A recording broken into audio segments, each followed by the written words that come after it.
going to run promos for this. Okay. Evening, gentlemen. We are live with a double special bonus action round table. Well, yes, of course. Hello, everybody. This is Ninja Spence 21 here.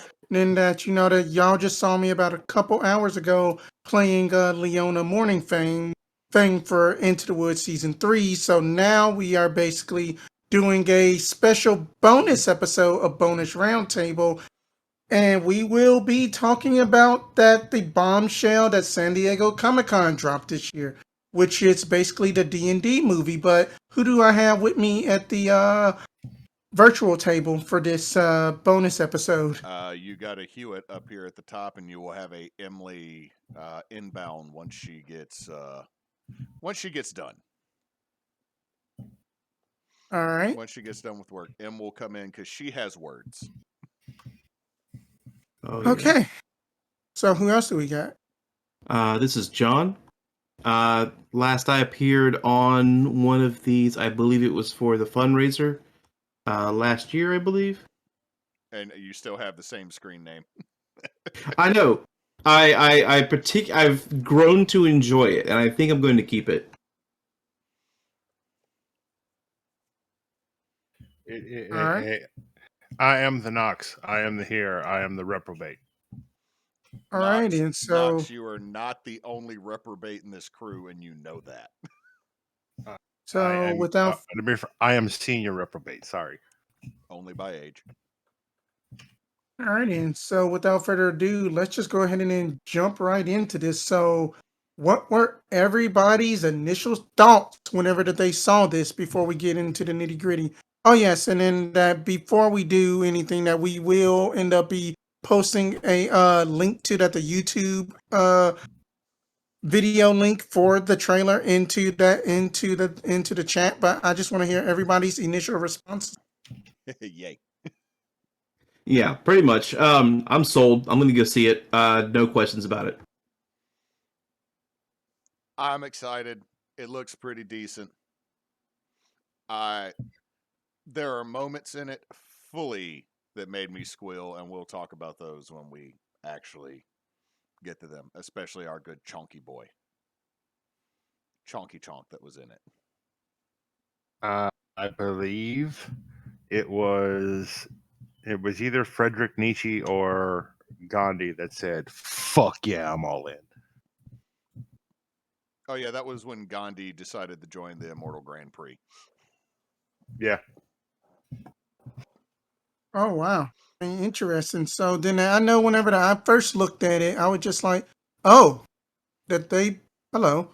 Then that they had put in like a lot of effort and then work into this movie, and then it's just like it looks better than the 2006 Dungeon and Dragons movie. So I cannot wait to give that a shot. Shutter Island is a better fantasy movie than the 2006 Dungeons and Dragons movie. Yeah, that they had Marlon Wayans in that one too. I They don't know also what they have, were. wasn't Jason Statham in that one too? I think so. I'm thinking In the Name of the King. You are. I am thinking You of are. In the Name of the King. However, I'm going to do what I typically do, and I'm going to pull us completely off topic for a moment. Have any of you? What is the name of that movie? Have any of you seen the second Dungeons and Dragons movie? No, I just heard about that Alright. recently. Inform me of this. Let me movies. Come on, what is it? It is. Oh, is this it? I believe this is it. There are three of them. I thought that does not surprise me. So wasn't you there was there one earlier than the 2006? No, this is in fact actually No, I'm thinking of a 2000. No, there's the 2000 one. It's 2000. The one I'm thinking of is I remember there was a promo for a Dragonlance cartoon that didn't get made. That actually it did. It did? Apparently. Yeah, it's actually if I'm not mistaken, it's on Prime. I'm gonna have to Dragons go watch About that. Dragons of Autumn Twilight.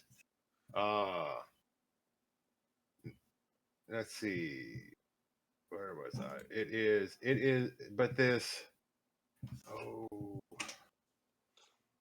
movie. Oh, what is it? I cannot. Is that it? That is it. Wrath of the Dragon God. So So that's the 2000 version.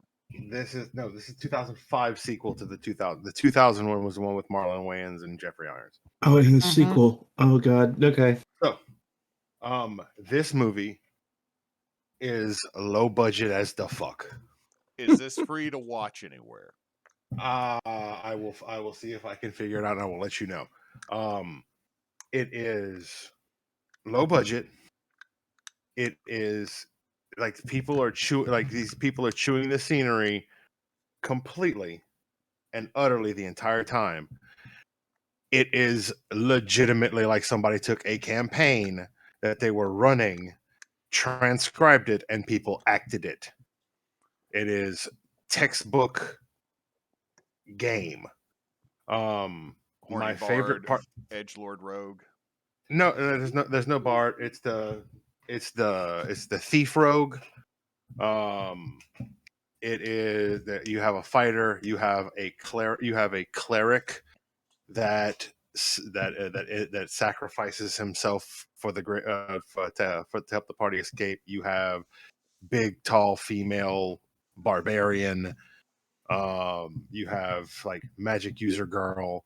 It's ridiculous. My favorite line in the movie is when like they're at a corridor. The barbarian's about to walk in there, and the thief, the old grizzled thief, stops her. What are you crazy? What are you doing? There's obviously going to be traps here. Hang on a second. And he reaches into his pocket and he pulls out a cube shaped gem and puts it up to his eye. It's a gem of seeing. And he looks through it and he says, "Okay, I got it. Follow me." And he makes his way past past all the traps. They all follow him. And it's like, all right, if I'm right, then that brick should be false. And he kind of reaches up and he grabs it out. It's like, all right, good. All right, somebody. All right. He looks inside and it's literally just like a lever. It's a lever. You pull it, it kills the traps off. He turns around and goes, "All right, I can take care of this, but I need all of you to turn around and look away." And he said, "Well, why?" He said, "Thieves Guild secrets. If this kind of stuff gets out, then my honor as a thief will come into question with the guild." And they all turn around, and he looks, make sure they're all turning away. He just reaches in and pulls the fucking lever and puts the brick back. Like, all right, got it, let's go. And then takes off. It's straight off of a table. Yeah, It is that sounds. amazing. Yeah, that does sound like something that that somebody would do. Right. I can picture it. Yeah. It is legitimate. Dungeons and Dragons 2: Wrath of the Dragon God. Highly recommend. It is stupid and awesome. Now, before we get talking, if we're going to talk about fantasy ones that to recommend along those lines, I will recommend the entirety of the Mythica series, which I think is still free on Amazon, because you get to see Matthew Mercer kill Kevin Sorbo. Oh, thank God. Oh no, it's great. Also, one of the dudes that is in that is in two other movies you need to see. One of which is called Orcs with an exclamation point.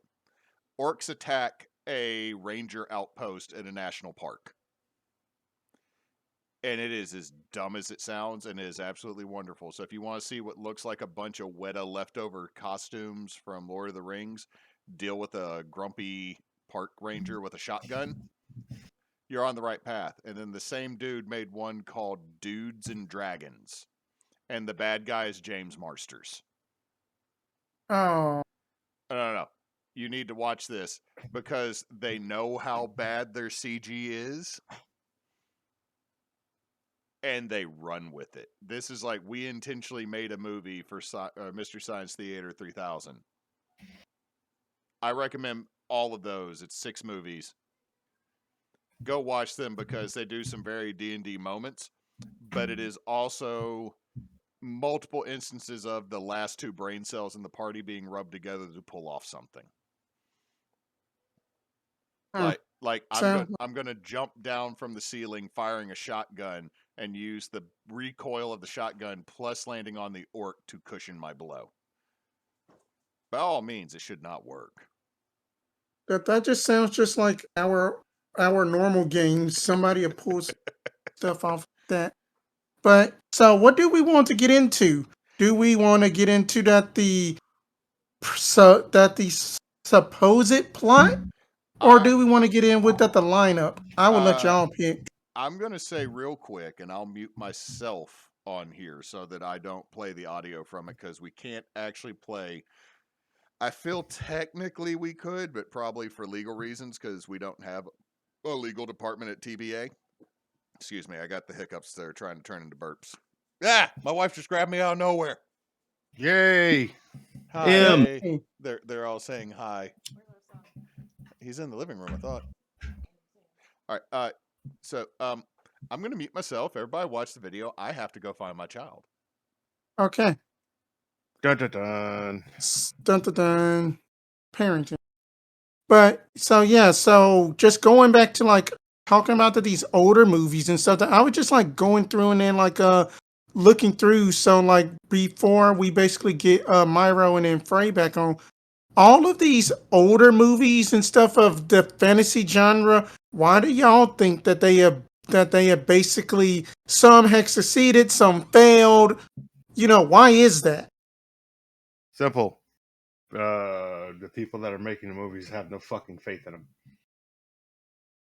It's not It Peter really, Jackson. It's not. Go back. I dare you to go back before Lord of the Rings and find me a successful sword and sorcery movie. it does require at least a late like you can tell when you're watching a movie and you see like a labor of love that somebody did something. Lord of the Rings had a huge budget, but was also a love piece to Tolkien. Legitimately there. It is not even that. It is not even that in depth. It is 100% more. Jackson was able to, because of the things that he had done before it. Peter Jackson was able to fight enough to get the studios to leave him the fuck alone and make his movie. Yep, that is a big thing. That's Yeah, why we got Peter Jackson's labor of love. Had that not happened, then we would have ended up with. Then we ended. The reason we haven't had any before that, and even still, it's very rare we get a big budget, very well done fantasy movie that people actually give a shit about. And the reason for that is the same reason why Justice League sucked. Because they go in with a vision, they make their movie, and the studio goes, "Nah, we're gonna re-edit it and reshoot this and redo this and completely change it," and it completely changes the tone of the movie.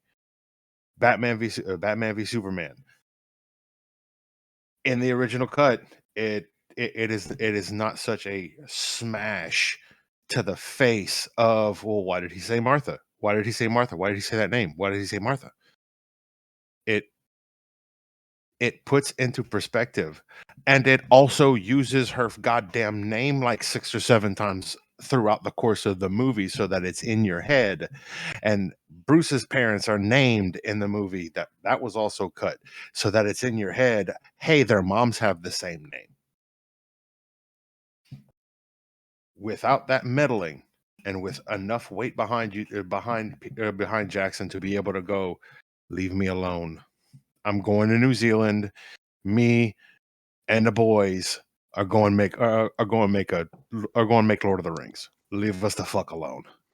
And they did. I'm back. And welcome back. Welcome back.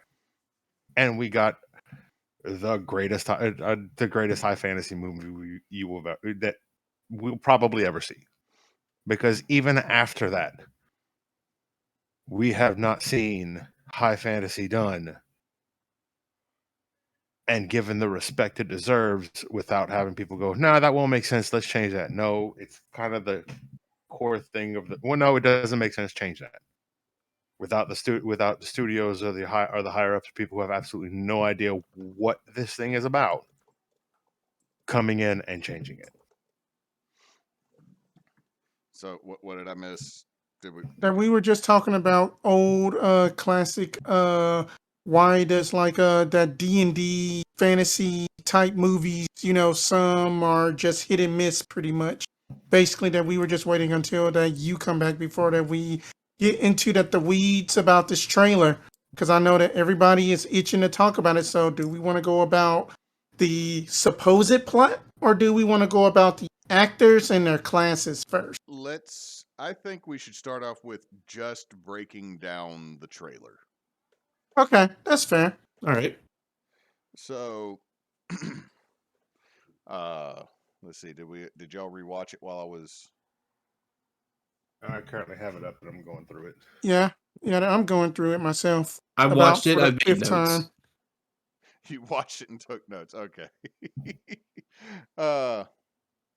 One, I'm gonna go ahead and say the version of the trailer I got to where they start off in the arena.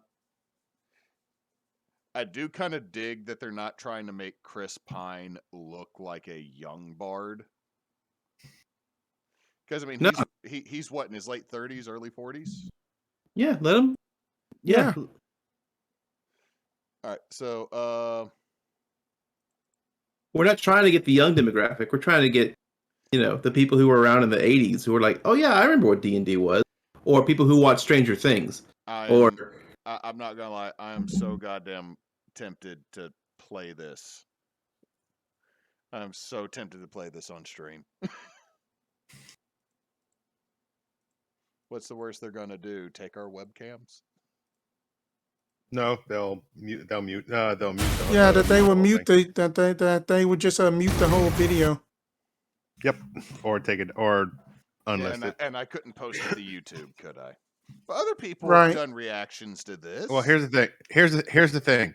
Is our and this is something that I have absolutely no idea about. Is our YouTube channel monetized? No, our YouTube channel is not Is monetized. Is it set up? Is it set up to be monetized? That is a clear question. Okay. It should be. No, I As honestly, long as I don't think anything on YouTube is set up to make money. because this is this is not an opinion. This is speaking from personal experience with professional wrestling and the use of entrance, people choosing like real music for their entrance music. If it's not, as long as you don't do it for monetization, and as long as it does not, it has no, you're not using it to potentially make money, then I think then we should be fine. I mean, when I upload it, I think I have the option to make it non-monetized. Worst come to worst, we get a DMCA strike and we just take it down. Like how I muted all because I allowed our what is it called? The music company I originally The jukebox. Yeah, originally I was using, and then it decided when I didn't pay anymore, I was violating its domain-free policy, and I'm like, bruh. Yeah. All right, so I am going to do a window capture real quick, my dudes. All right then. So those that are watching stream, that you will be seeing us about go through this trailer bit by bit, even though that we have probably watched this thing at least about, I don't know, 5 times, maybe more. I'm totally doing this live online because I don't have studio mode open, because right now we are maxing it out at 6% CPU. Ooh. And you could always just mute the video and we can talk over it. Yeah, I can Yeah. always go back into that. So, okay, so guys, I am going to start the video back over. And Okay. if y'all want to look at the stream, It's gonna be way too delayed. So I think it's better to I think it's better to just to give timestamps, and we can kind of look and we can kind of watch it. But I think John has the timestamps. I was just going to play it once all the way through, and that was going to be my rewatch. So I'm clicking play, and I'm I'm gonna roll with it. So let's go. Okay. 3, 2, 1, play. I mean, hell, there's Here's a the fucking thing. circlet of We're a blasting. team of thieves. Yeah, And when you do this, but I swear bound that to just make at the enemies. opening shots, it seemed like that they did pretty good job on the sometimes those world enemies building come part. looking for revenge. Acid breath. I have so many comments, guys. Truth be told, It's like, we hope the I wrong mean, person at least did it's the going to be wrong good thing. by Paramount. I mean, that they known to make good movies. We didn't mean to unleash the greatest Red evil Wizards the world has of ever known, Yep. but we're gonna fix it. So how do we pull that off? Big spider. Figure it out over a drink? Probably best. You need strength to give us a fighting chance. We're gonna need strength. You got this, right? Icewind No, Dale. you don't. Yep. The prison. Possibly. It's the prison We also from need courage. Rime of the Frost Maiden. Magic. Oh, here's my guy. Yeah, The sword. that sword is so good. Yeah. What is that again? It's an owl bear. That this is just Hedwig.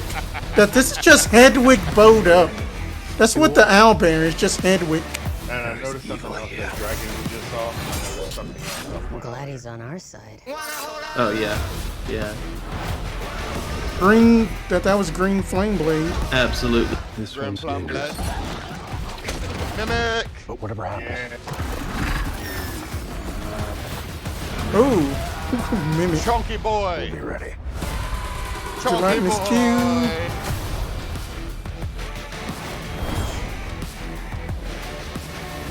Why does it look like a Metroid villain at the end? You know that the chunky. Oh, Craig.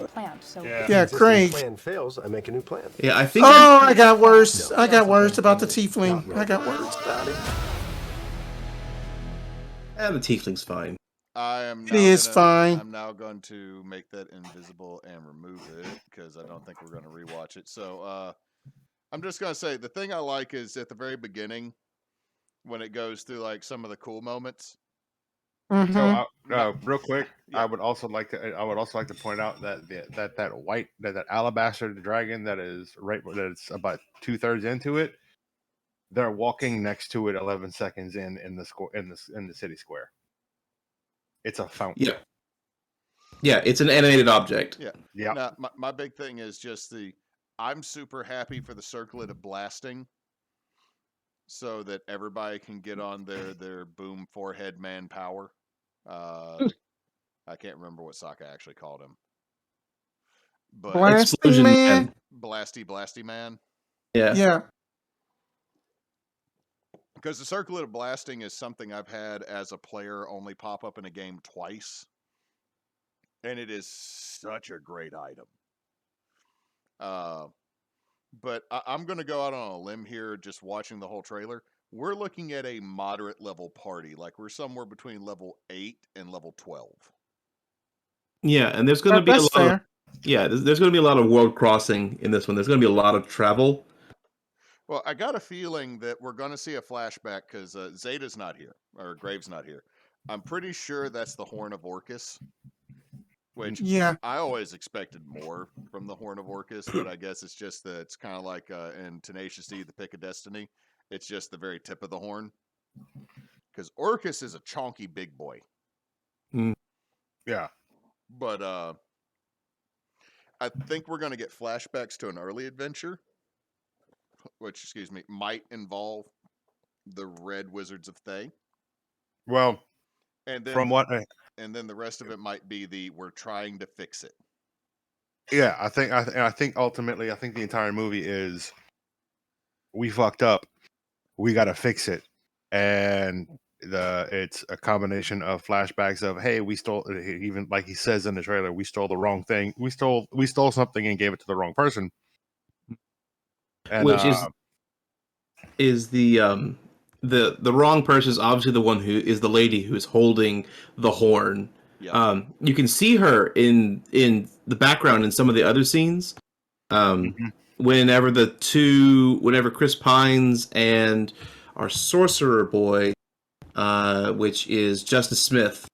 When they're running, if you look behind them, you see the lady, and she's wrapped in blue robes, but it's the same costume design. Later on, it shows that she's in darker robes, so it might be might be a thing. I'm not sure. I got a feeling that Pine, Fast and the Furious Barbarian, and the Sorcerer, which I think he's probably a sorcerer, not a wizard.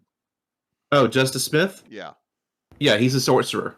Yeah, that he's a sorcerer. I haven't gone to look at the class section. I got a feeling those three have been in a party for a minute, and the Pally and the Tiefling Druid are being brought in later, because just him explaining to her their situation definitely makes me feel like this is a new player brought in mid-campaign. Yeah. But so I'm sorry, Spence. I was about to hijack it. I was going to say my first question to everybody is, what is your response to just the overall vibe?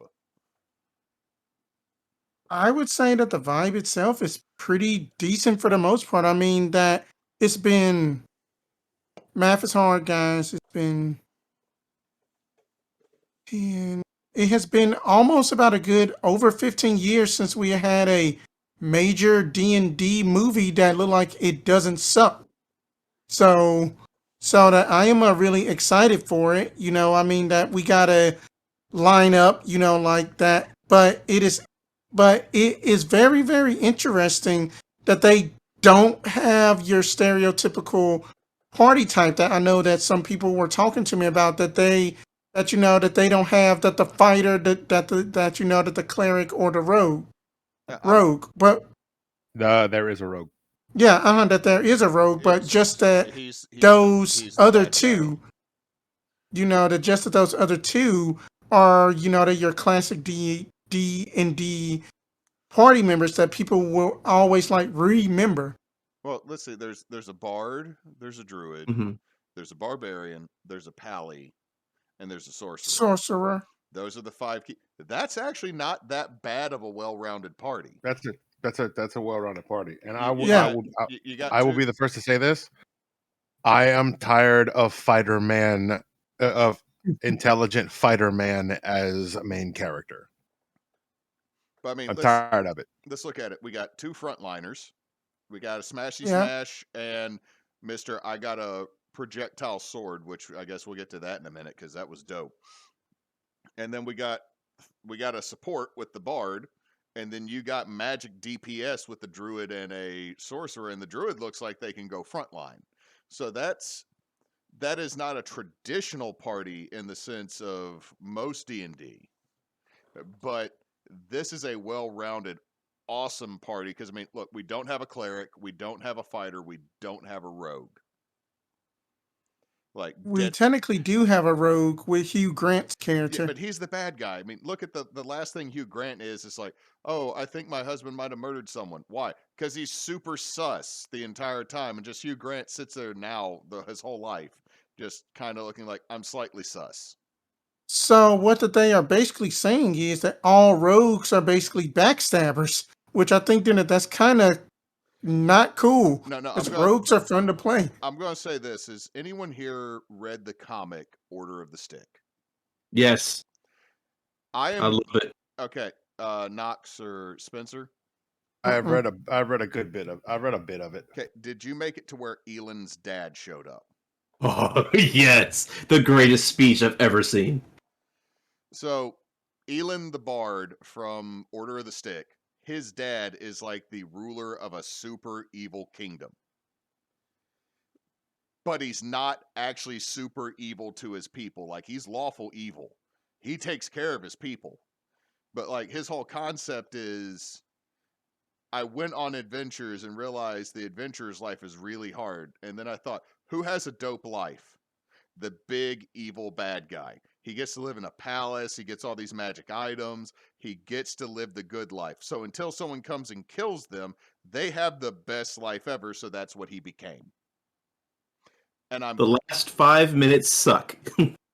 But I'm getting major Elon's dad vibes from Hugh Grant's characters. Like, he is the big wealthy guy that controls an area, and his life's been pretty sweet until it's going to go fucking south. I mean, it's going to suck when it goes south, but up until then, you get a feather bed. My bet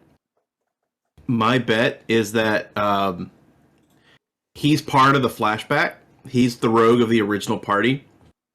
Because there's a scene with the wizard and he's in the background. And I bet they get paid and the rogue stole it and that's why he's rich in the movie. I'm willing to bet looking at this party cop, especially with Chris Pine and Michelle Rodriguez, especially with Bard and Barbarian. There's a distinct possibility he has old crew. You know? Wait, so you telling me that he's there to get the family back together? No, I'm saying, hey, we need to fix this. We need help. Hang on, let's go get Greg. But Greg's out of the game. Let's go see Greg. Hey Greg, what? We got a thing. No. Please? No. I'll blackmail you. Okay, let's go. I got a feeling they're getting somebody out of the jail from Rime of the Frost Maiden, because that's what they show up in Icewind Dale. It is probably either be the Pally or else the sorcerer that they are getting out, because of that. It's just that one scene that somebody is just like, I forget who it is. Then it's just like, yeah, I watching or what he can do. Then I think somebody had like duplicated themselves or something. I've got a hypothesis why they're going through Icewind Dale. All right, let's hear it. Okay, so we all saw a big red chunky dragon, right? Yeah. Yeah, we Okay. saw our big pudgy boy. Okay, that is a very specific dragon. That is a named dragon in D&D lore. And his name is Thimberchild. Thunderclap, got it. Yeah. Because he thick. So, oh yeah, he's a thick boy. So he is he actually is in business with the Duragar of Gracklestug. Not sure if I'm pronouncing all this right. And that particular city is in the Underdark, which is that whole lava moat thing that we see in the trailer. And that is located in the North Dark, which is the north end of the Underdark, near under Icewind Dale. It's in that area. So my guess is that they travel to Icewind Dale so they could go down and get to this place. They find the Helm of Blasting, and then in classic shenanigans, because that's what this movie's going to be, is shenanigans. They have to try to escape. They set off all the alarms, and now there's a red dragon chasing them. It looks like the barbarian jumps over Pine, who's about to get eaten, so she can plant an axe in big old Chonk's head.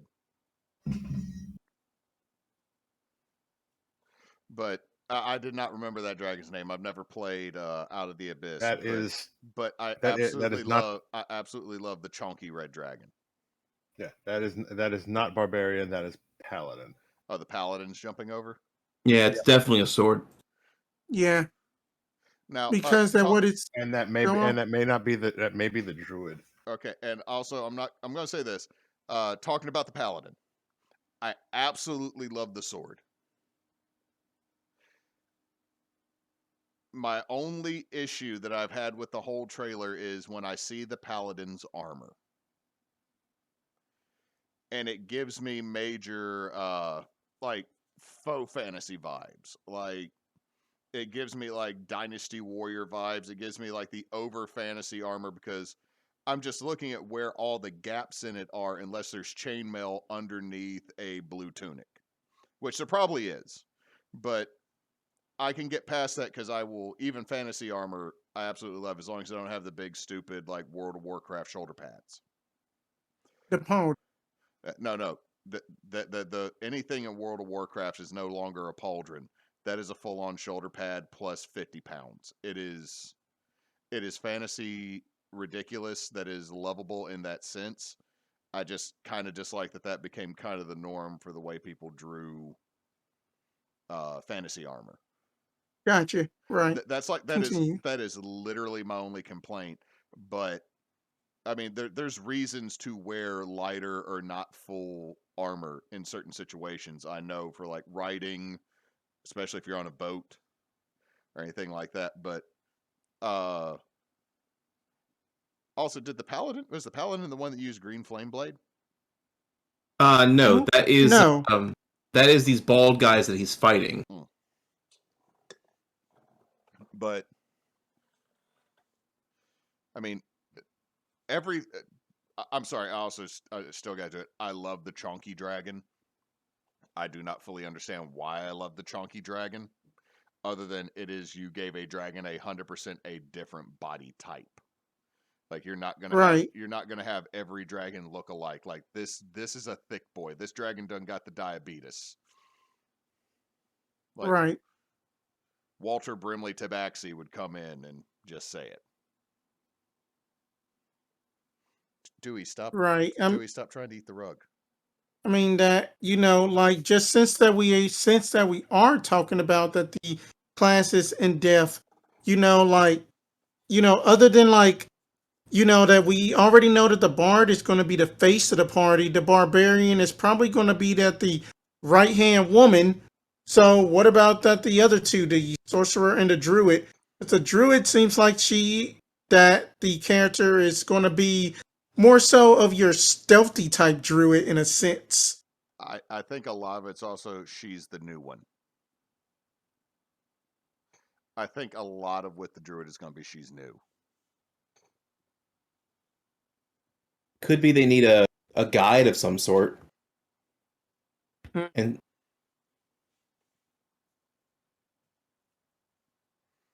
are you still there, John? I'm still here. Can you hear me? Yeah, it sounded like it cut out for a second. Oh, okay. No, I was just thinking that maybe the druid is a guide of some sort because they're shown that whenever they meet the druid that they're all on horses, so they're traveling somewhere in that scene.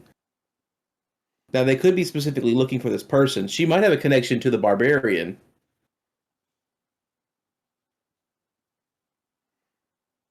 How so? I just feel like so I've watched this trailer so many times. The way that I'm putting it together in my head, and I could be completely wrong, is that the timeline is they steal the horn of Orcus, and at the time there is Hugh Grant Thoreau, Chris Pine, the bard, and Justice Smith, the sorcerer, along with another lady who is a wizard of some sort. I'm pretty dang sure that she's a wizard. They break in, steal the horn. I think she might be a warlock. Could be. She could be. She definitely has the spell slow. That's all that I can tell. So I know that she's some sort of arcane caster of some sort. So at some point, she's casting a spell that is slow, and there's arrows coming at her, and she's protecting the party, but the barbarian is not behind her. But then in that same location, we see the barbarian as she's being hit by the slow spell while the party is escaping. So I think the barbarian tracks them down, I think because she's supposed to be a protector of some sort for whatever this is supposed to be. And they go, okay, this is obviously a bad thing because now the Red Wizards of Thay have this thing, and we need to go fix the thing.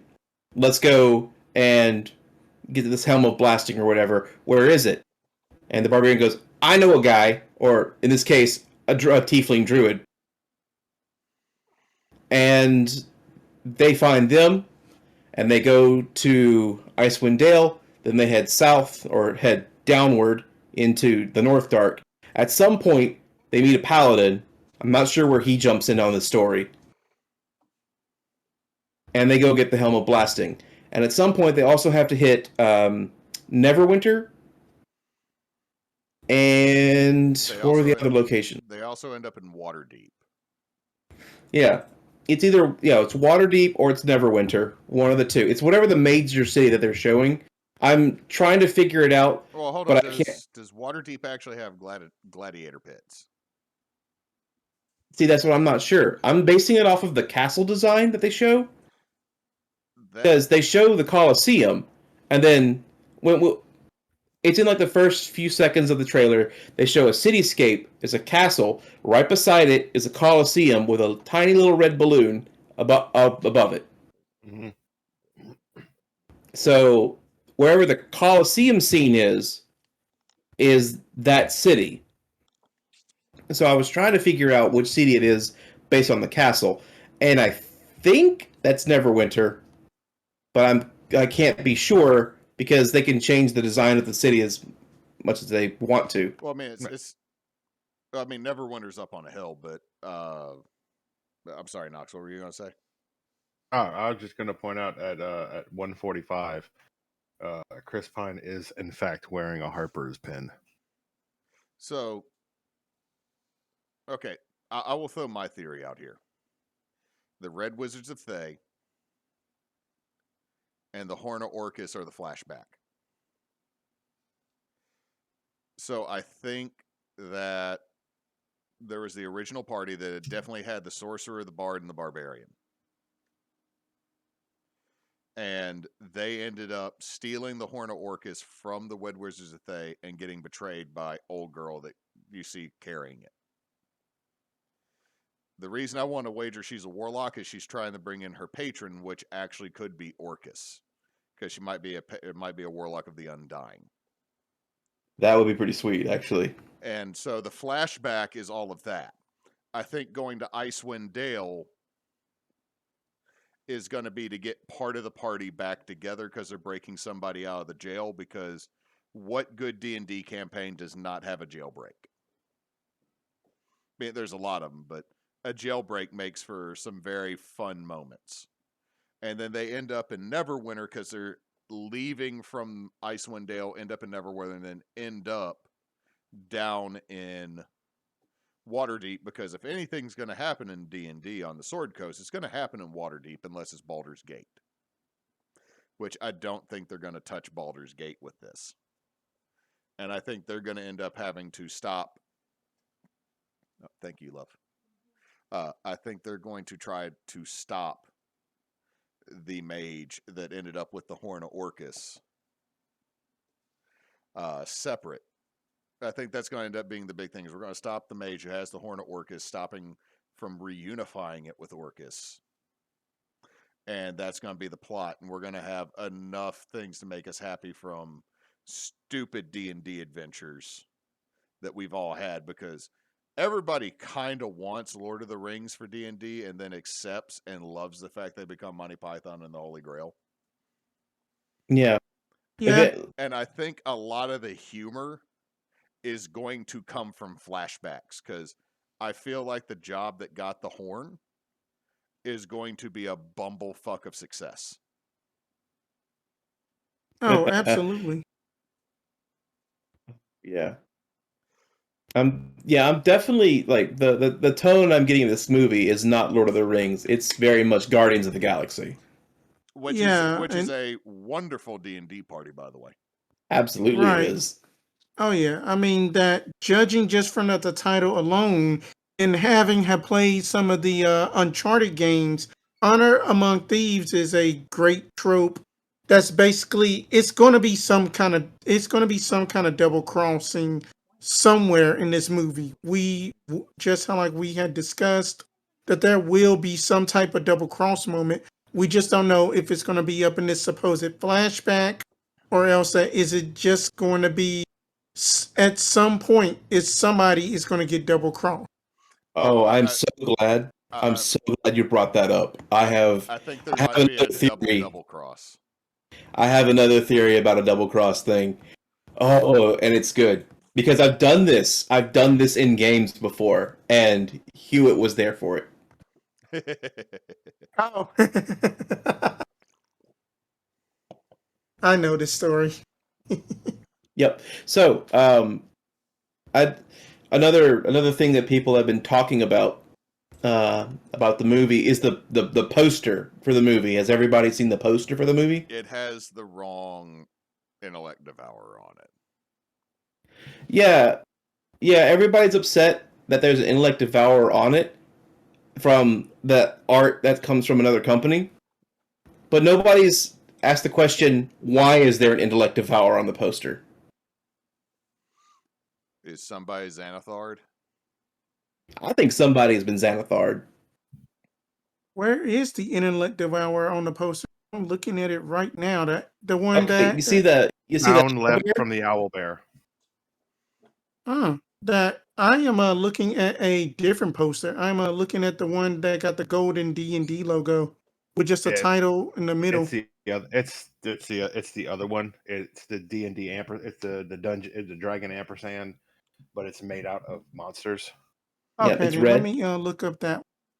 But go on and then continue while I look Let's this up. see. Owl So if you pull up the poster, Displacer Beast. What, there are tentacles. yeah, there are tentacles. Yeah, and that is totally the Pathfinder art. Yeah, but yeah, that's already been discussed by other people, and like somebody got probably definitely got fired over that. Each one of those creatures, except for the massive tentacles that I can see, is in the movie. You have the owl bear, and in the bottom corner you have the displacer beast, which we've seen. We've seen the mimic. So if those three are in the movie already, why would not the intellect devourer be in the movie? Warlock. That is a good point. Maybe then that they haven't showcased that yet, because that going based off of your stories, it's basically that they don't want to give it away to those that are who are into the know of what exactly intellect devourer does. If you know, you know. Pound and a half of terribleness is what they are. Mm-hmm. But the beautiful part about that is that they have told us that there is an intellect devourer in the movie. People who don't know what an intellect devourer is will go in the movie and say like, "Oh, this is a fun D&D movie." The people who do know what an intellect devourer is going to be suspicious of every single character in that movie. Here's the thing. If you know what? Go ahead and tell the story of the intellect devourer from our game real quick. Hi. It's M. Yay! Okay, so I was the dungeon master for a game, and Hewitt and Emily were both in it. And at one point, they were in a sewer, and that I have a mind flayer later on. And the mind flayer is using intellect devourers as sort of scouts and to attack people. Now, an intellect devourer, you don't want to throw into a you don't want to do it into a straight up fight. So what it does, if anybody doesn't know what an intellect devourer does, is that it has an ability called Devour Intellect and Body Thief, where if a target is if it uses the Devour Intellect ability, a target must make an intellect saving throw or take 11 points of psychic damage. If the target's and it lowers the intellect score of the target. If the target is 0, it is stunned until it regains at least 1 point of intelligence.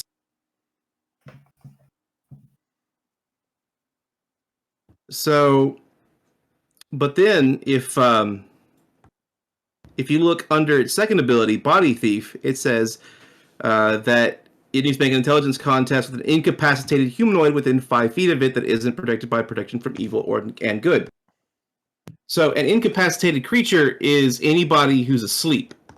You don't have to use the intellect hurt thing as long as the intellect devourer's stealth check is good enough.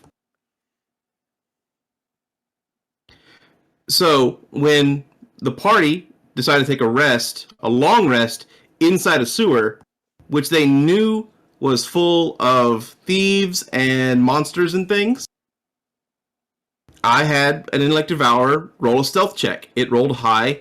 Nobody else caught it. and it slunked off into a corner and rolled intelligence against the rogue, who was played by Emily. Yup. And she was a bugbear rogue. I had a -1. Yep. So she failed. So I then took And I every think I rolled single. a nat 1 too. Yeah, it was beautiful. So I took every single player out of that party. I walked each one of them individually into another room, and I just had a little discussion with them until I got to Emily, and I said, "Hey, listen, your character's basically dead. You've been turned into an intellect devourer. You are now playing this character has the exact same memories and everything about your own character. You act the same. Nothing's different about you other than like two things. One, your motivations have changed, and two, you now have the ability to sense sense sentience. You can smell brains. Which I never did. I never used that, but Yeah. I think doesn't it if the player gets knocked out, can it get knocked out of them somehow? But I never got knocked out. If you hit zero, it teleports out of your head. Yeah. I never got down to 0 ever though. Yep. And it lasted all the way until the end of that arc, where the party has found the treasure, they've got tons of money, and they're leaving. And that's when the bad guy shows up and goes, "All right, now." And that's when Emily just goes full traitor on everybody and then just starts backstabbing everyone. Because I had rolled a secret roll to steal the stone from Devin. I rolled a night friggin' teen. Yeah. And Devin's passive was like 5. So I walk out and I've got this stone, and everyone's like, "What?" Yeah, but the greatest thing about that is you killed cringy Geralt, who was running on 1 HP because he missed a jump, and I literally did that because I thought he was a brand new player and healed him enough because I thought he was brand new and didn't know he had been doing this for years and was still a creep. No, that is one of the best playouts Oh yeah. in a game ever. When I had to explain to that player, he's he tried to jump a gorge. What? And I was like, "All right, man. What precautions are you taking against this? This is about a 10-foot gap. You got pretty good strength. You just gonna jump it?" And he's like, "Yeah, I'm just gonna jump it." He had 300 pounds of him plus gear. Yep. I'm like, "All right." You land on the other side, and it starts to crumble beneath your feet because you're 400 pounds of man. Roll me a dex save. And then he just basically goofied to the bottom of a cliff or bottom of a valley. Oh man. Glorious. Oh man. Oh no, Such fun time. But for Frey, what are your thoughts about this movie? I made a TikTok about it, but I'm going to repeat it. I don't care if this movie is hot garbage. I don't care if it's trash. I expect it to be kind of trash. Sorry, I'm eating a hamburger.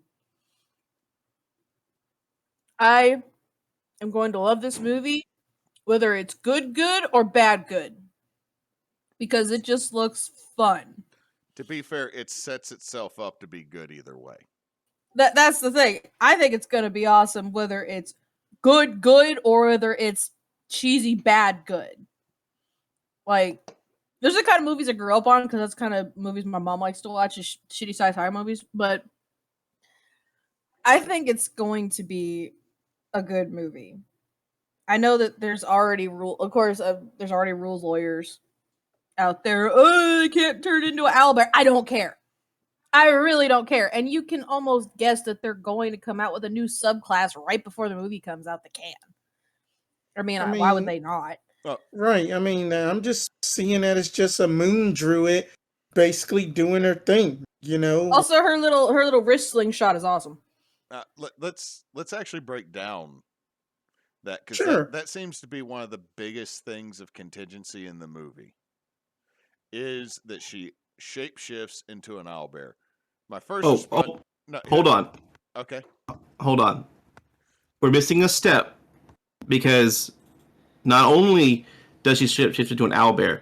She shapeshifts from one wild shape to another wild shape. She starts off as the horse that the knight is sitting on when he slaps its ass. And then she turns into the owlbear, throwing him off. I missed that. Ruler Yeah. cool. That's That's what I was really gonna cool. say. Because you didn't let me finish. Sorry. Yeah, so if you go back and watch it, whenever the owlbear is shapeshifting, it has a horse's head. I didn't even notice that. I did not, but this is I got 2 points for that.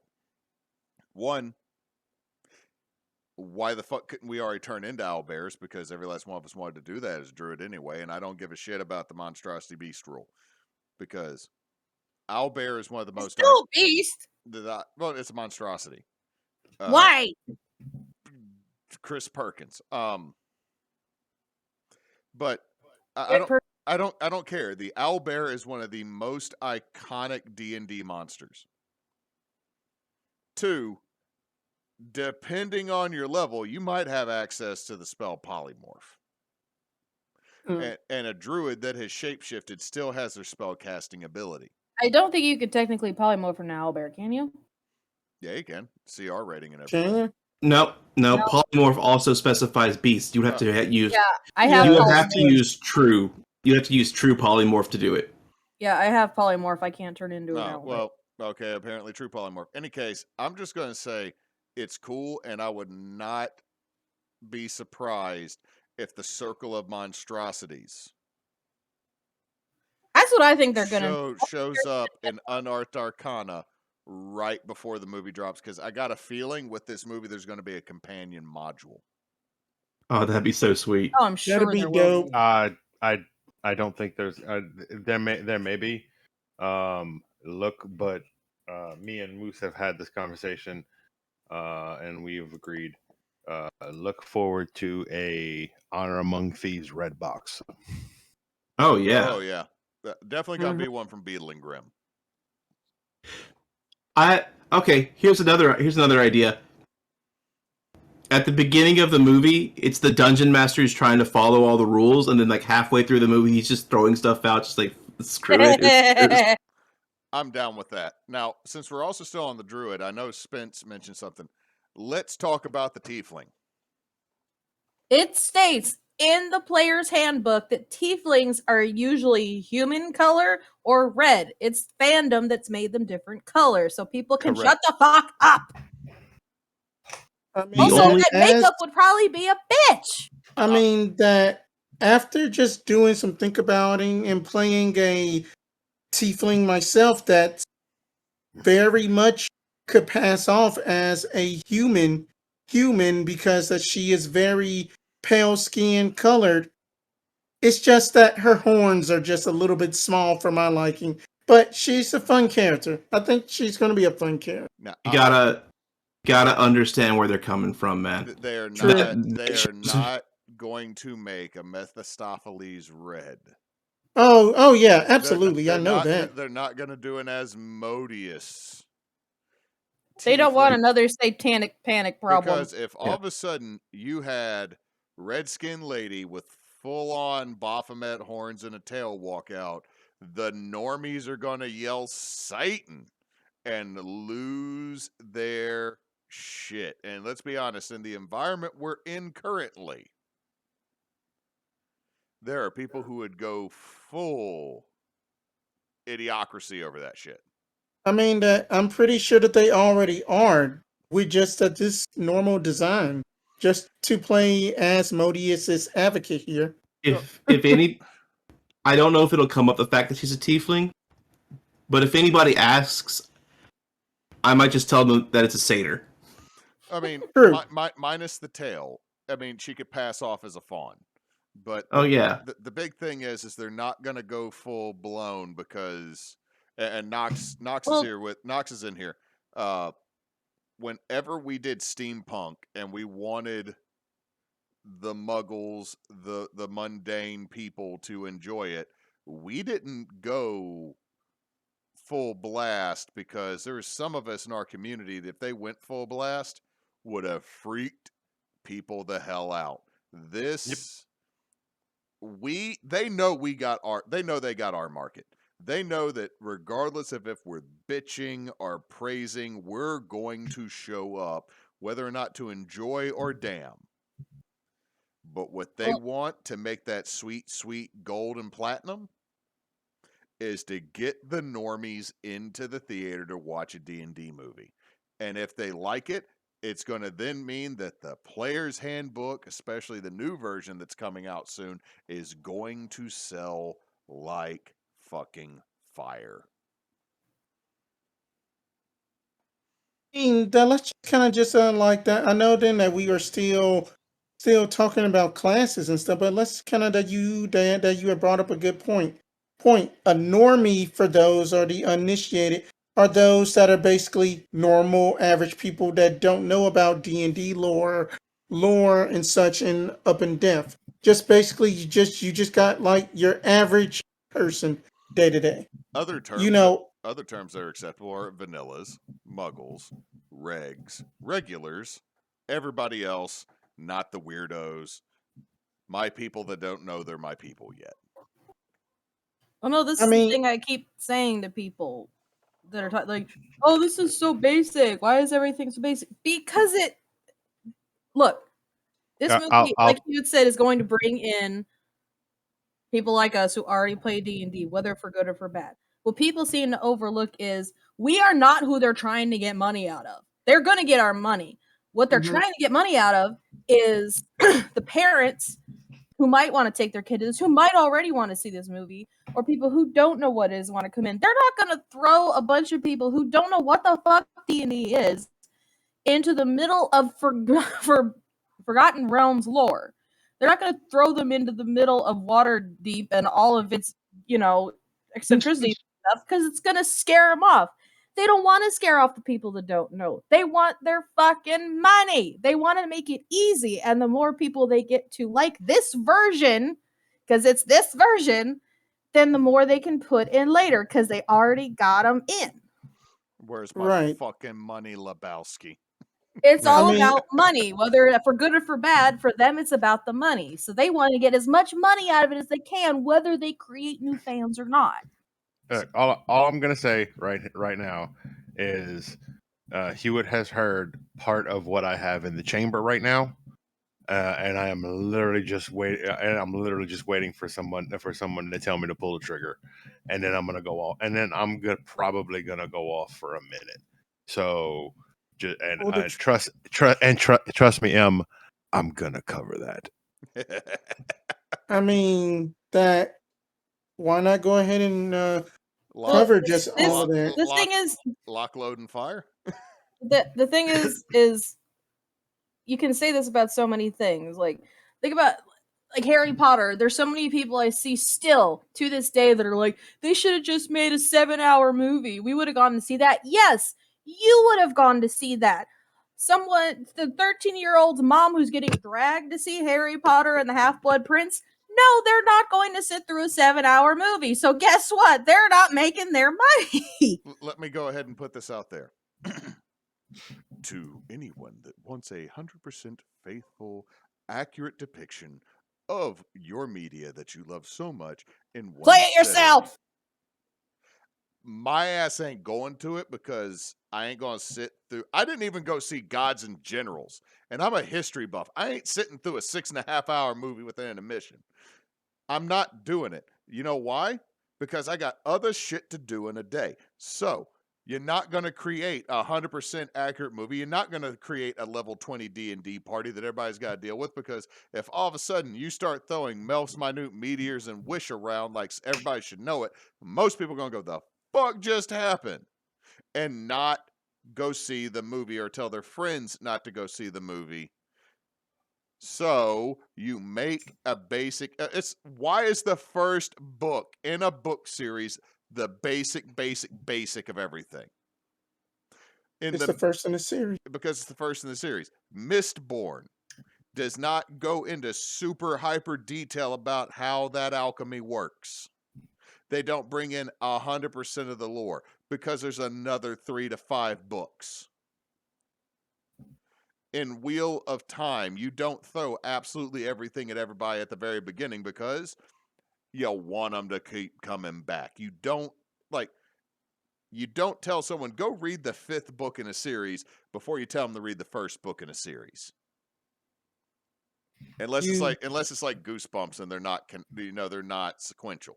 You don't put all of your eggs in the one basket, pretty much, y'all. Whenever that you are developing movies and stuff, especially if that you plan on making it to be a continuous world, you give them just a little bit of it. You spoon feed them, and then if that you make it, and then if that you make enough of the sweet money, then you start being like, okay, here we go. Here is the main course.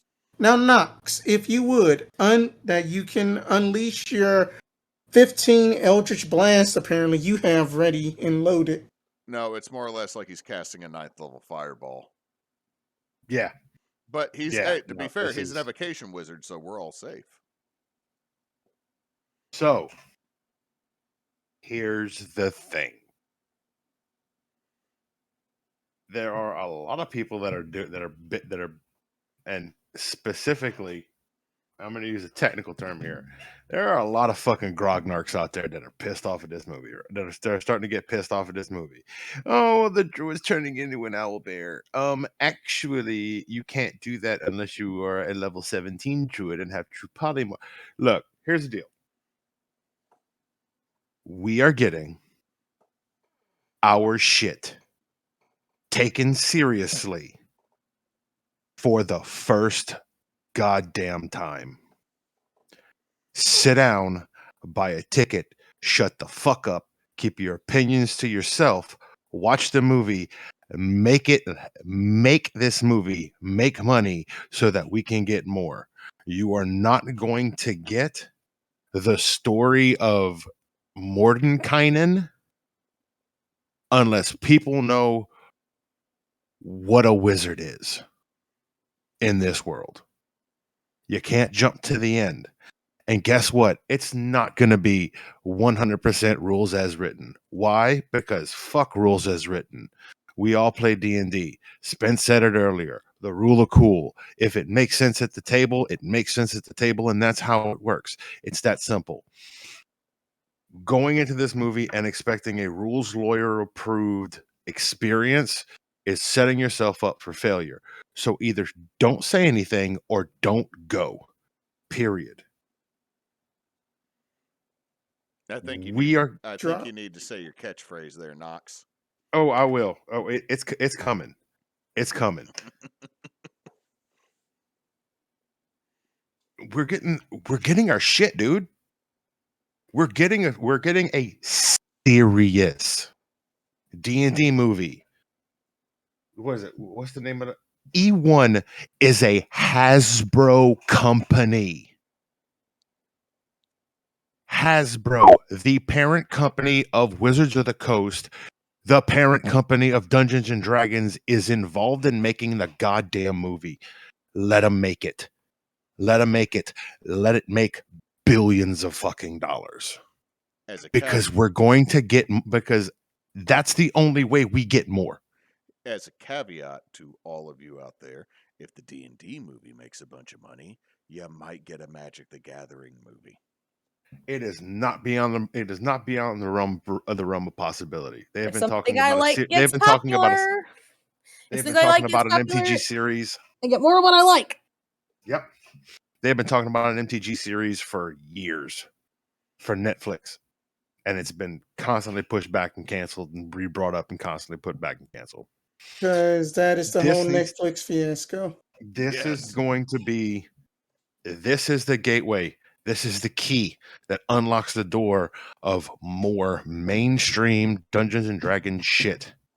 This is the chance for everyone to go out and grab all of their normie friends by the hand and go, you know that shit that I do?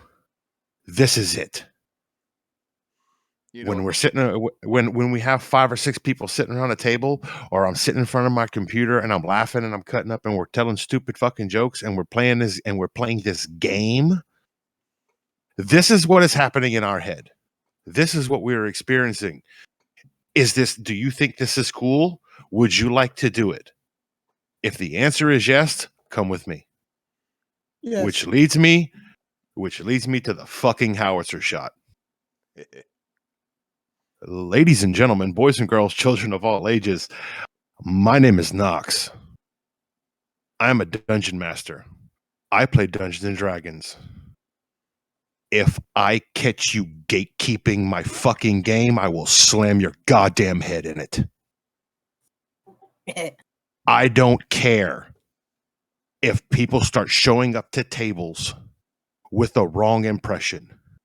You either set them right or you find a table they fit at. You No do not. gatekeeping, but we're gonna set up guards for people that try and do. Don't touch You that gate. you goddamn right. It stays fucking open. Period. Gate is open. Period. Well, to What be- gate? We are going There's no from- gate. Okay, to be fair, There's no gate. there's enough of us that know how to use a hammer and dismantle a fence. Mm-hmm. We have come to a point where our hobby, this thing that we love, after going through what it went through in the 80s And 90s. and 90s, And the 2010s with that stupid movie. 4th edition.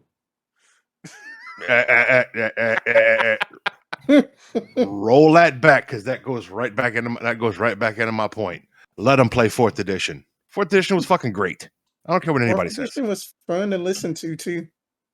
4th edition was I got all of my party, all of my people, every single person that sits at my table, 6 out of 9 of them started in 4th edition. If I would have started them in 3rd, they would have fucking quit. Period. And that is not an exaggeration.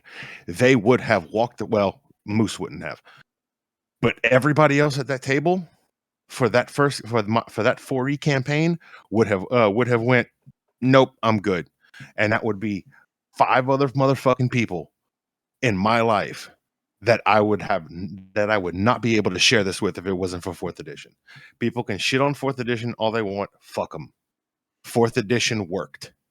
I mean, 4th edition is an amazing introduction into tabletop role playing.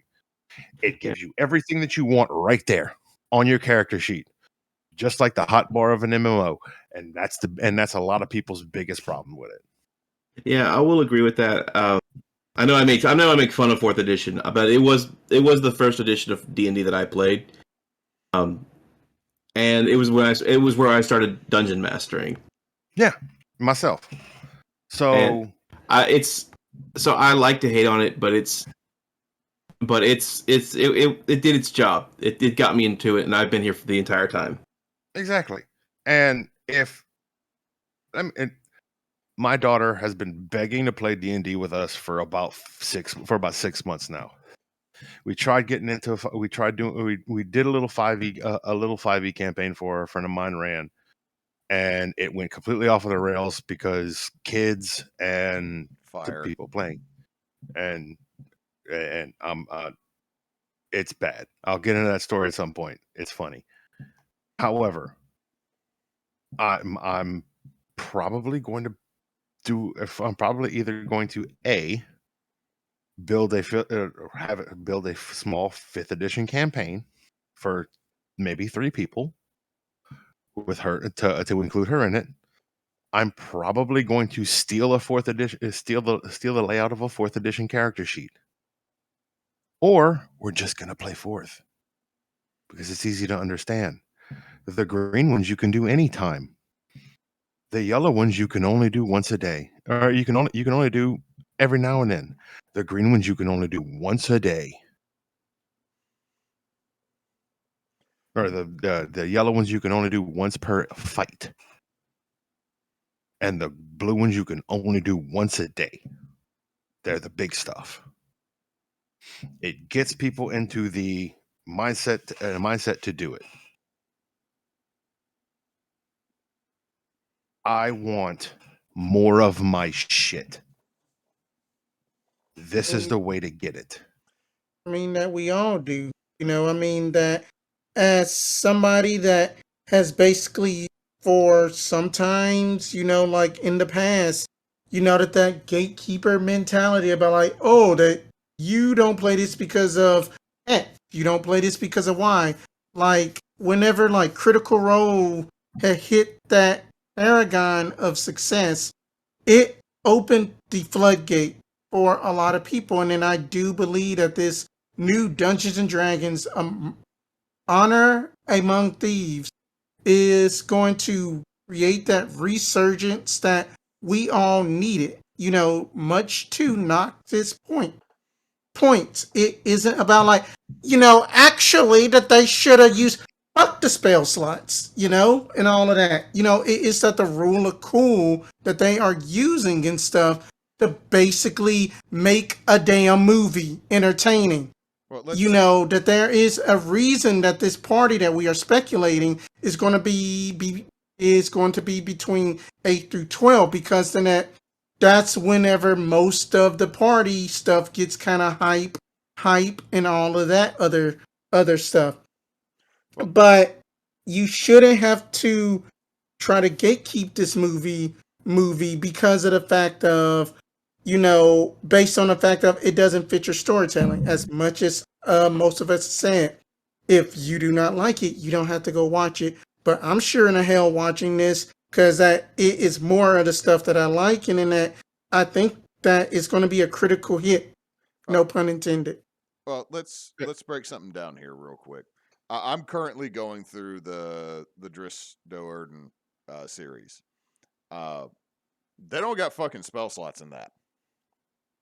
Spell slots are a mechanic on paper for a game to make it make sense, or else wizards and magic users are going to be so overpowered that nobody would want to carry a damn sword. Hmm. So, I mean, nothing outside of the actual paper game is going to use a spell slot, ever. So, of course, they're going to do something, and then you're going to see that mage get so exhausted. Like, oh yeah, I can throw fireballs left and right, dancing lights, dancing lights, dancing lights. I just threw a fireball, and now I need a Gatorade and a set of cheese and peanut butter crackers.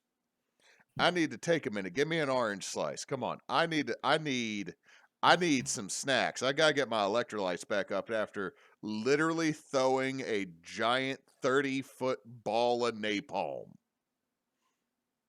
Yep. They're gonna do that because that makes sense, because spell slots are literally a way to limit the power of magic users to make it a fair and balanced game. Correct. Now, as for Right. gatekeeping, I think of everybody that is in here, I have DM'd the longest. And I think I might have played the longest, because I realized my first game being in 97, I played the tail end of 2E Advanced, or the very beginning of 3rd edition. I would have been playing earlier if it wasn't for a bunch of old dudes at the local comic shop not wanting to play with a kid. Now, I can't blame them. I was like 12. I can understand a bunch of grown-ass men not wanting to play at 12. My mother probably wouldn't have brought me up there to play with a bunch of dudes in their 20s or 30s, right? Because I was a kid. But the first thing I was told is, oh, you don't want to fucking play this, kid. You too young. You ain't going to understand it. You won't know the rules. And I'm like, bitch, teach me. And that old gatekeepering logic kept me out of Magic the Gathering for years. Now, I'm out of it now because I don't have enough money for a card crack addiction. I'm already paying for my child's Pokemon. I can't pick up another hobby again. But here's the thing. I would have been playing in 96. I would have been playing in 95. I would have played earlier. Because the thing about D&D that's great is you get to step out of your head for a minute and do something amazing.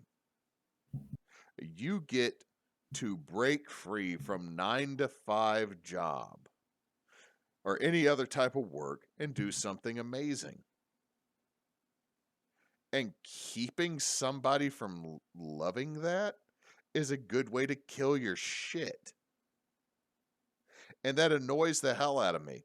There's so many nerds. Like, and we were talking about before stream. I love Firefly, y'all. I really do. Malcolm Reynolds is one of my favorite characters, right? That was a well-written space western. And it's great. But the worst thing about Firefly are the brown coats sometimes. Because they Uncle Rico you. Oh man, if we had just got another season, we could have thrown that rocket all the way over to another galaxy. And they want to hoist this nerdy lost cause. They want to hoist this like they want to be the most obscure of obscure. So it's like them and 3 other people can get together at that one cubicle at a comic book convention and talk about all the facts they know about something that nobody else knows and nobody else loves, and it's dead. It is full on dead.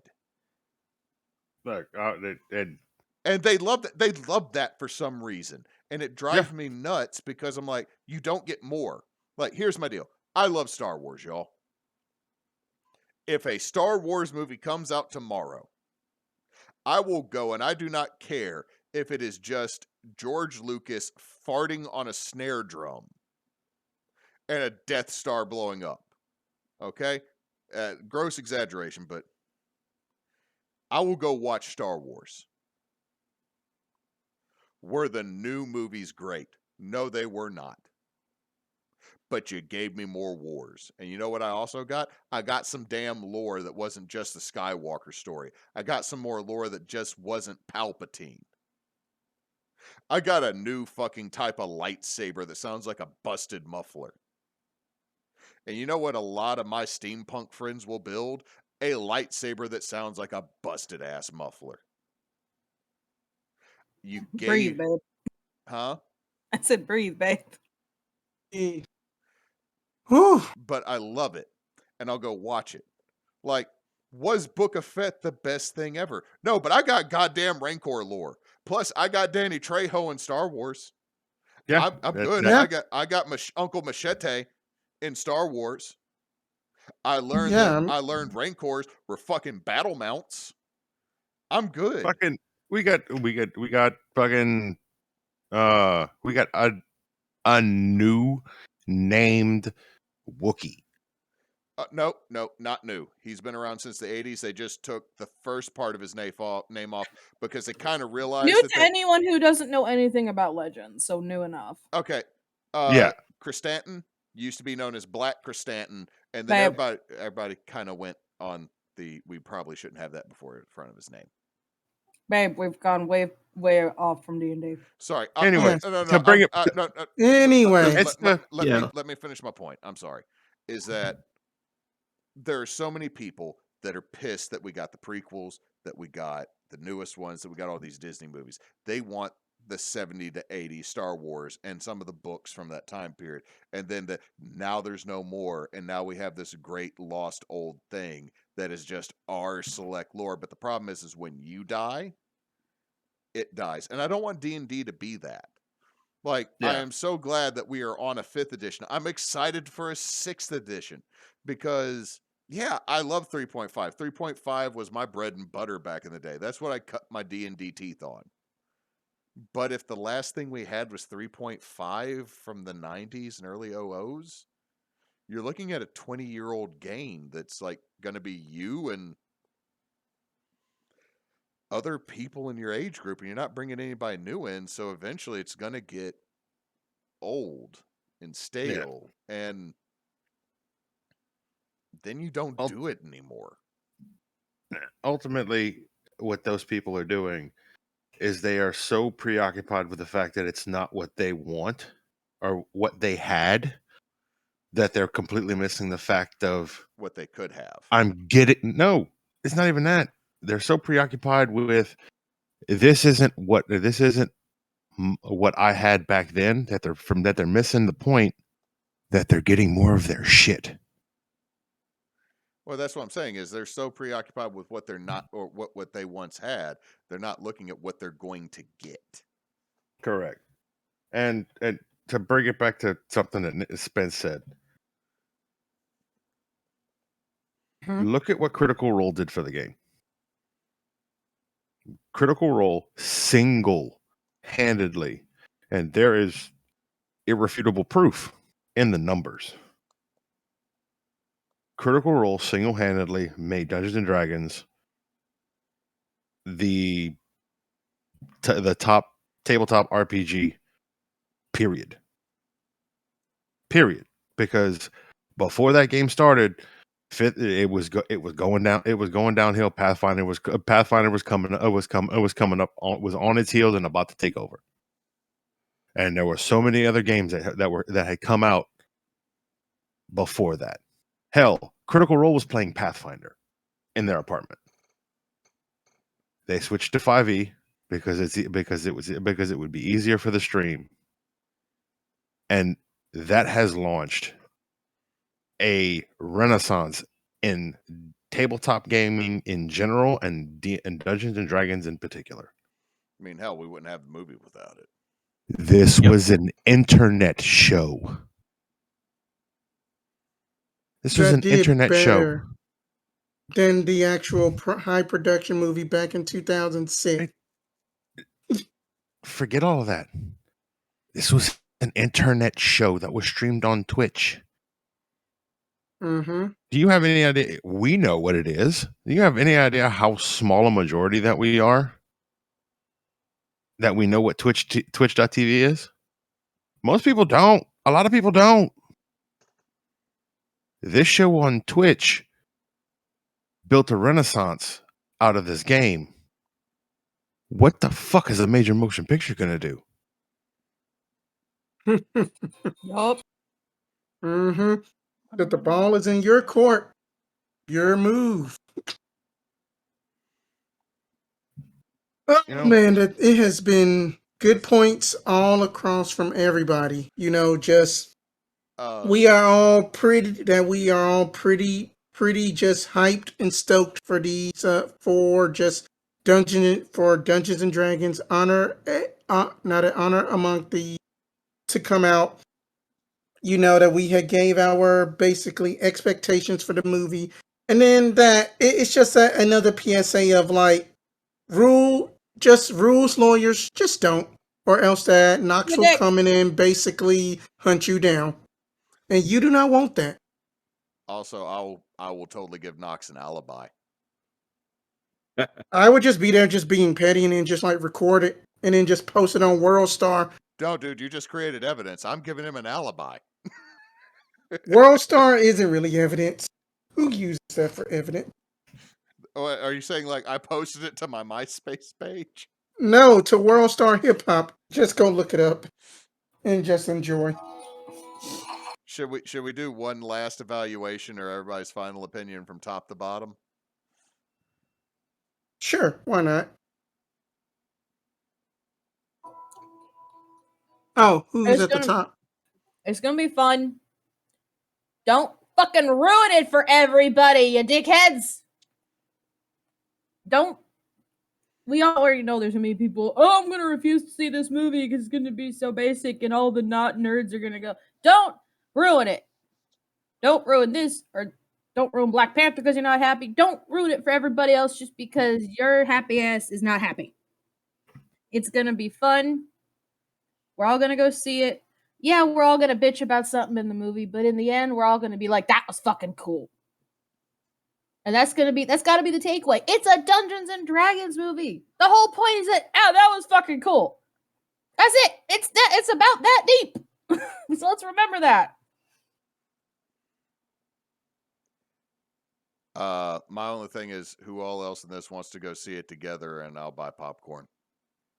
I'm down for it. Far apart. I will buy popcorn. It might be popcorn I buy and make outside of the theater. This is gonna be from Paramount Pictures. We might be able to watch this shit for free.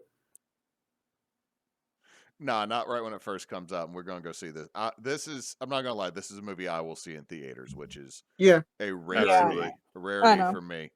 I will sneak a whole ass Johnny's Pizza into the theater like I was back in high school. But no, go see the movie if you want to see the movie. If you don't want to see the movie, don't go see it. Just don't. Stop being sad and upset about other crap in your life and don't ruin something for somebody else. I mean, personally, I don't like a lot of things, but I'm not going to tell you don't go see them. So go see the movie. And if you don't want to see it, don't see it. Just, to quote Will Wheaton, don't be a dick. Quit your bitching.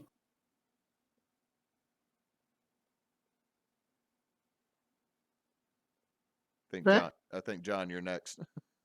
Oh, I don't think that I don't think you should complain without seeing the movie. Go buy a ticket. Yeah, I am It's up gonna be in that. it's gonna be fun. It's gonna be entertaining. They brought D&D writers onto it, not for rules lawyering. They brought it on there to make sure that the lore was correct. Nobody has no. Every complaint I've seen about this has been rules wise. I've heard no problems out of the lore. I think this is going to be an excellent movie, a good representation of what D&D is. I think it's going to bring new people in it, and I can't wait to see what that does for our future. I'm excited. Here. Hi. I am very excited for it. Then that it's going to be that a good cast, set, diverse. That it's some old favorites, just some new faces. I think that it's going to be a totally kick-ass movie. Just as we just said before. Do not be that. Do not be a jerk about it. Do not ruin this movie for like the normal people. Just tell them that this is just going to be a fantasy action movie, and let's just enjoy the show. All right. Like I said, me and Moose have had a conversation about this movie so far, and we're both in agreement. First, the only thing that I'm walking into this movie wanting is I want this movie to be fun. It has to be fun, and it looks like it will be. So I am looking forward to seeing it. I'm looking forward to have my entire group in the theater opening weekend to watch this fucking movie. And I'm going to leave you with this. Every single one of us knows that YouTube is one of the most toxic places on the internet. Probably second only to Reddit. In general.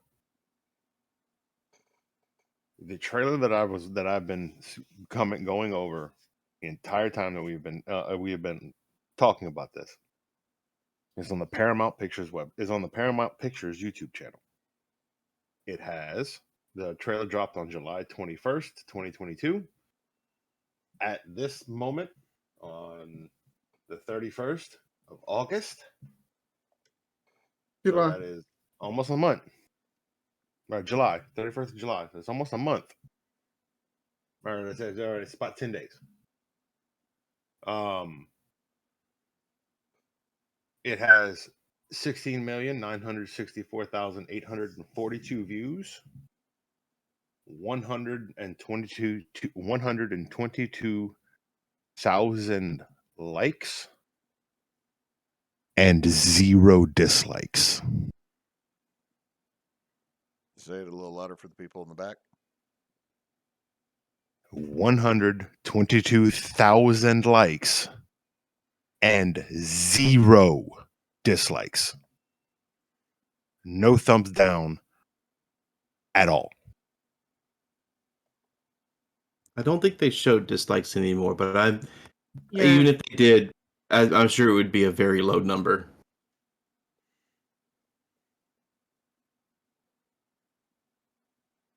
Every comment, scrolling through, every comment is positive.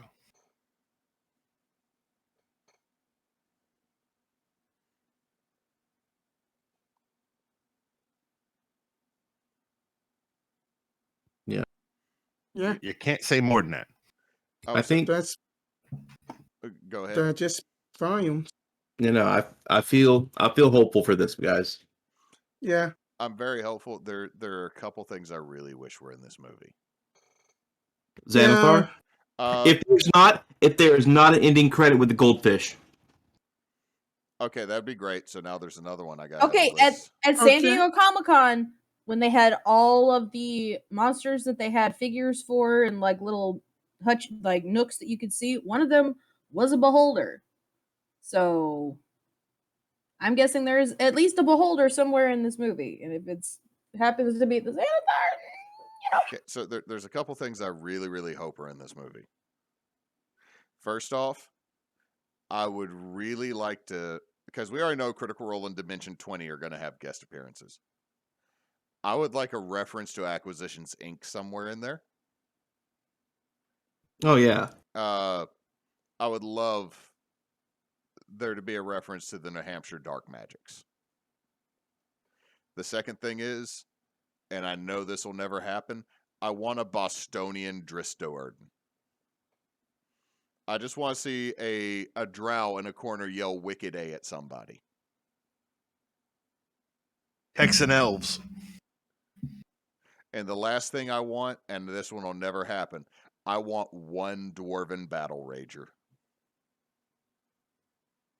I don't care if they get immediately eaten by a dragon. I want to see one Dwarven Battle Rager in that spiked, stupid armor charging in at something and just get booped.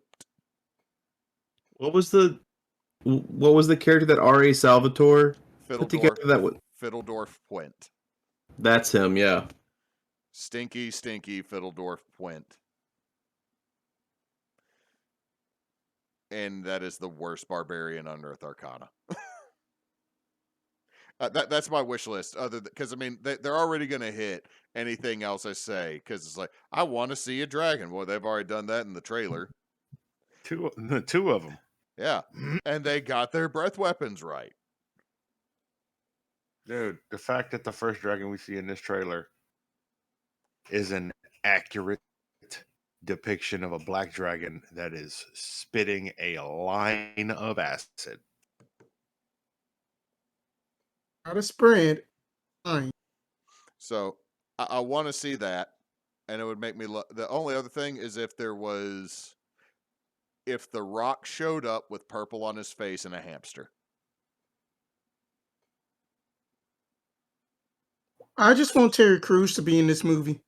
I'm pretty sure he's going to make a cameo. I would love to see, at least in the background, another adventuring party of Terry Crews, Joe Manganiello, Will Wheaton, and maybe one or two others.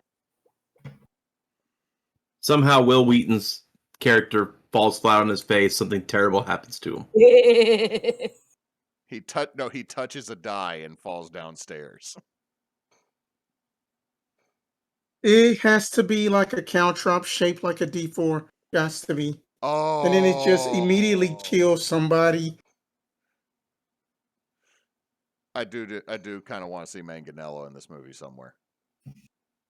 Actually, I looking into it. think From what Puppet. If Manganiello was in this movie, he'd be a bad guy. He always seems Yeah. to play bad guys. From what I'm seeing, I'm actually not seeing any connection between this and Manganiello's script. So Right. we may still get Manganiello's D&D movie. That'd be dope. So once again, Right. something else that this movie could open the door for. That is true. But, I think then that's all of the scoops that we've had so far because it is 9:45. Ooh, this is long. Yep. Yeah, it is a long one, but it was a we good did one. have quite a few tangents. Yeah, Sorry. but then they were good tangents. They were. Yeah, so then that just how like that, then I will basically leave it on to just Frey and then Miro to basically do our announcements and stuff. All right. Well, we're glad anyone came and listened to us ramble tonight. You can catch us again tomorrow. We will be doing Lost Seas, see where that clusterfuck is going. Hashtag pay Gleam. I gave him 300 fucking gold. Hashtag Gleam's fine. Hashtag he's fine for now. Hashtag justice for Gleam. Shut up. Gleam's fine. We have Thursday, Cheers Kairos. Sunday, coming back for more Into the Woods, correct? Yep. Okay, and Should have a round table. Spence, what's going to be that subject? I would probably go ahead and say about since that we talked about the positives, we can talk about negative backlashes for the community. Okay. yeah, that'll be gatekeepers. When are we going to be doing investigation check this month? The third weekend, which is like the 20 something. The 21st of August. Cool.